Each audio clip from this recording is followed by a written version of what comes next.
Hello, friends.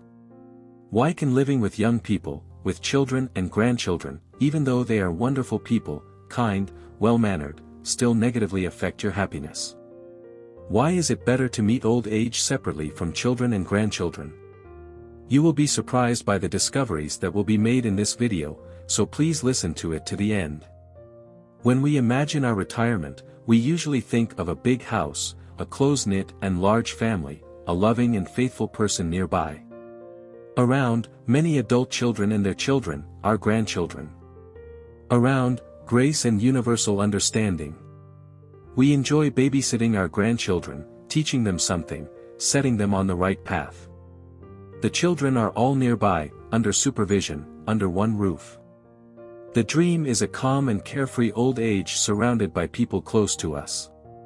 Many, keeping this image in mind, start building such a very large house in their youth, necessarily several stories high, so that children and their future families have a lot of space. But this is a mistake, friends. And so that you realize the fallacy of such dreams, ideas about life, about relationships between people, I will tell you one story. This story is real, it really happened, but I will of course change the names in it to maintain confidentiality.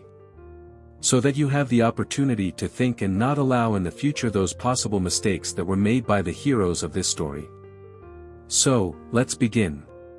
A 70-year-old woman, a former teacher, let's call her grandmother Maria. The names in this story, of course, I have changed intentionally. Maria became a widow quite early, her husband died suddenly of a heart attack, not having lived to the age of 70. But the elderly woman was not left alone, of course, she and her husband have adult children. And then one of them, the daughter, Angela, together with her husband, also a very worthy and kind person, realized that Mom should not be left alone. They suddenly suggested, "Come on, Mom, you'd better live with us.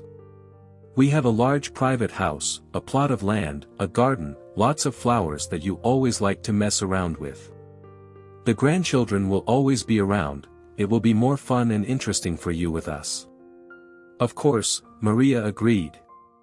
The thought that she would communicate more with her beloved grandchildren, plus help her daughter around the house, filled her heart with joy. Who wouldn't want to be surrounded by loved ones in old age? The prospect of such a life seemed like a fairy tale, a dream come true. Maria was glad that she had such a good daughter, such a wonderful son-in-law. She felt as if she had drawn a lucky ticket, won the lottery.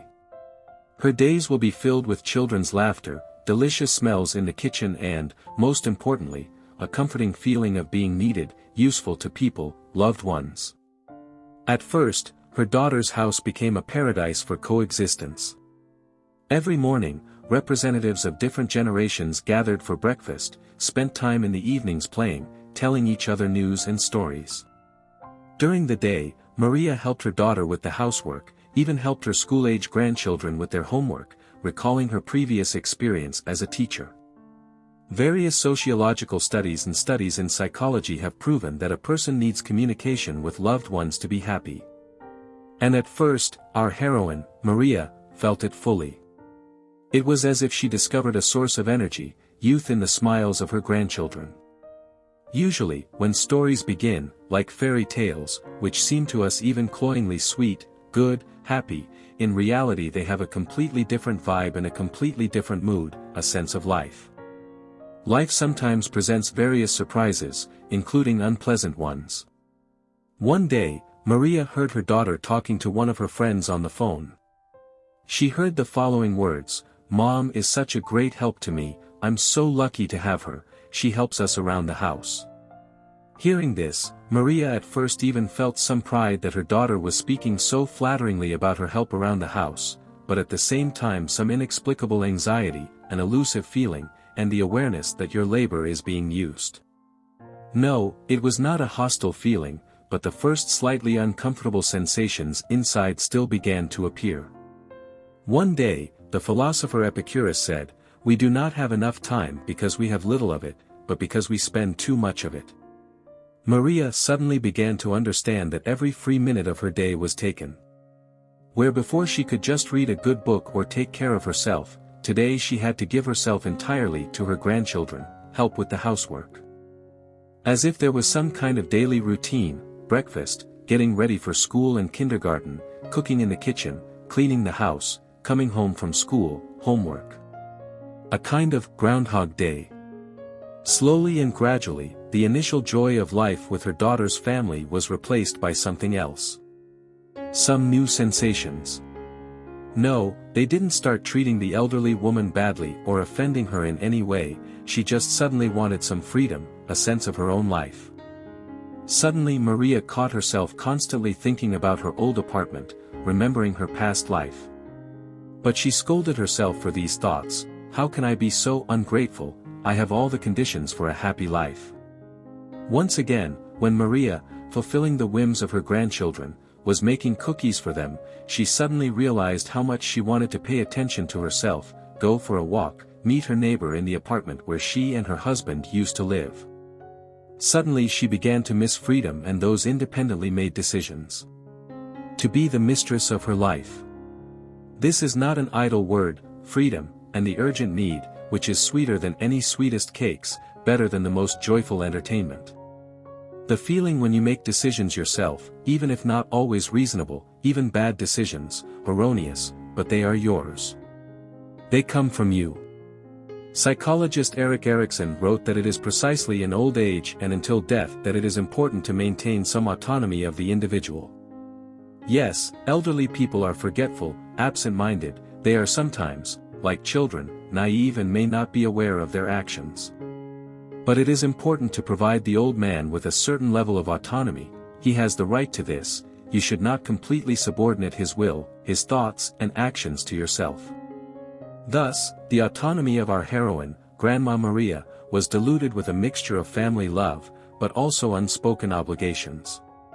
One evening, when the children had already gone to bed, Maria went to her room, lay down on the bed and looked at the ceiling. She wondered if this was really what she wanted for the rest of her life. Maria wondered if she had chosen the right path or if in her desire to be the perfect mother-in-law, the perfect mother, the perfect grandmother for her grandchildren, she had lost herself, lost sight of her own path. Now she clearly felt that her life was subordinated to other people. Loved ones, her own grandchildren and children, but still others. She did not complain and did not even allow herself to complain about the current conditions of her life. Like many grandmothers, the elderly woman considered it her duty to help the family. I'll somehow endure it. All the best for the children. You have probably heard such phrases from your grandmothers and representatives of the older generation. This is called the slave grandmother syndrome. This term describes the emotional and physical burden that grandmothers experience when they voluntarily take on unpaid work around the house and care for loved ones. Housework is often devalued by others, but it is sometimes much harder than our usual work, which we go to every day. By the way, sometimes a husband devalues the housework of his wife, for example, on maternity leave. And there the range of emotions, fatigue and burnout is very similar to what elderly relatives experience who live with their children under the same roof. On the one hand, you love your grandchildren madly and enjoy every moment spent with them.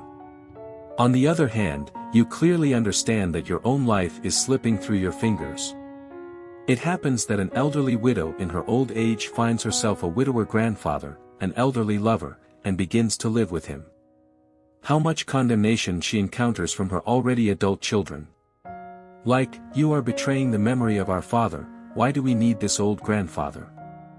Usually, relatives do not accept such a choice and say, she has completely lost her mind in her old age.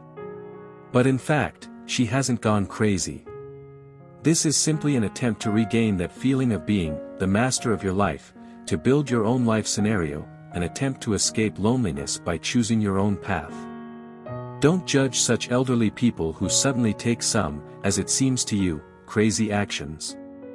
This is a kind of protest of an elderly person against the system, a desire to realize themselves. The slave grandmother syndrome is a psychological state with low self-esteem, when you seem to be running an endless marathon, but no one is waiting for you with a medal at the end, at the finish line. What began for our heroine as a dream, in practice turned into a cycle of feelings of silent oppression. Have you ever thought about how a decision made with love can take us down a path we never even imagined? It is not for nothing that they say, the road to hell is paved with good intentions. Maria's daughter, Angela, having become accustomed to the fact that her mother is now constantly nearby, suddenly begins to react to her differently.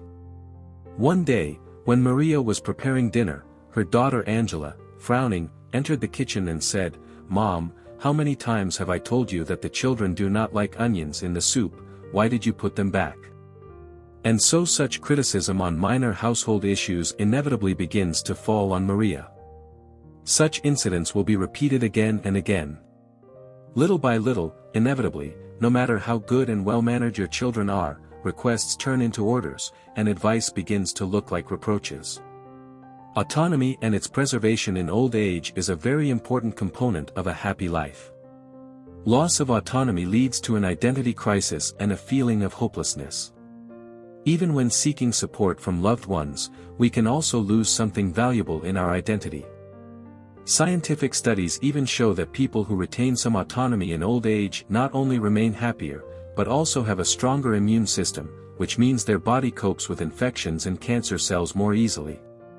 Research conducted at Harvard University showed that maintaining personal autonomy not only improves mental processes in an elderly person, but also prolongs their life by an average of 5 to 7 years.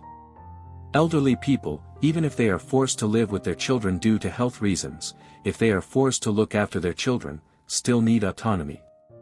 Even in such difficult situations, it is worth trying to give an elderly person free time and the opportunity to make independent decisions. Even in small things, even at the level of some small hobbies and interests. If your elderly father or mother love to draw in their youth, for example, they must feel that even in old age, even being bedridden, they can be alone, pick up a canvas and paints or a pencil and realize their creativity. If an elderly person can walk independently, they must be able to devote time only to their desires, go for a walk, and communicate with other elderly people.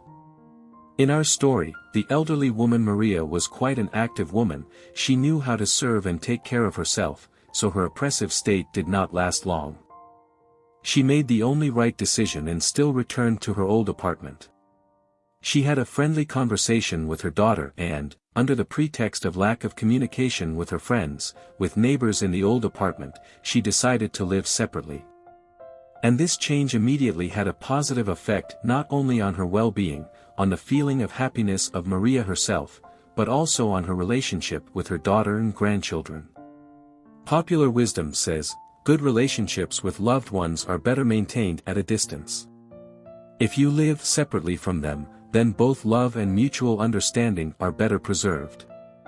The same applies to the separate living of young married couples. Relationships with parents are better preserved if you live separately, not under the same roof. Maria was no longer so emotionally burdened, did not feel emotionally tired. She had her own personal stories, which she could happily share, coming and visiting her daughter, her family of grandchildren occasionally, on weekends. The daughter felt some guilt during the first conversation. She constantly asked again, "Mom, is it really so bad for you to live with us? Maybe we did something wrong." But the explanation from the elderly mother was truthful and very wise. "No, my daughter, you and your family are good people. But I just need to rediscover my living space." French philosopher Jean-Paul Sartre once noted, "A person is doomed to be free only when he is left to himself." The most interesting thing is that Maria's daughter, Angela, although she was worried about her mother's decision, deep down she understood and supported her mother's decision. She herself had a subtle feeling that her mother was unhappy. Everyone should have their own personal space. But unfortunately, not all people find enough courage and bravery to conduct such a dialogue with their loved ones. Often this can end in quarrels, misunderstandings and resentments.